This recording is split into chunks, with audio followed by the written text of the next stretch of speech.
বান্ধবী যখন নিজে লিপস্টিক পরে। বেশি লিপস্টিক নষ্ট করা যাবে না, একটু কাছিয়ে কাছিয়ে রেখে দিই যাতে অল্প করে ব্যবহার করতে পারি। এবার ঠোঁটের নিচে একটু ডট ডট দিয়ে নিই, ঠোঁটের উপরেও একটু ডট ডট দিয়ে নিই, ব্যাস।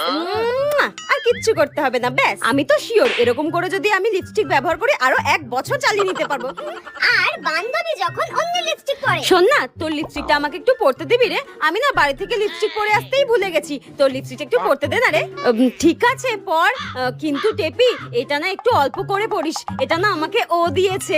এই নে ধর। হ্যাঁ থ্যাংক ইউ রে। বান্ধবী লিপস্টিক বলে কথা, যত পারো তত ঠোঁটে ঘষে নাও, ও তো কিচ্ছু বলবে না আমি জানি। আরে মা, এটা লিপস্টিক, তুই কি একদিনে এটা শেষ করবি নাকি? আর কিছু বললেও আমার কোনো যায় আসে না, আমি তো ঠোঁটে ভরে ভরে ঘষে নিয়েছি। তুই যদি আমার বন্ধু না হতিস না, আমি তোকে মেরেই ফেলতাম। এইভাবে থোবরায় লিপস্টিক কে ঘষে ভাই?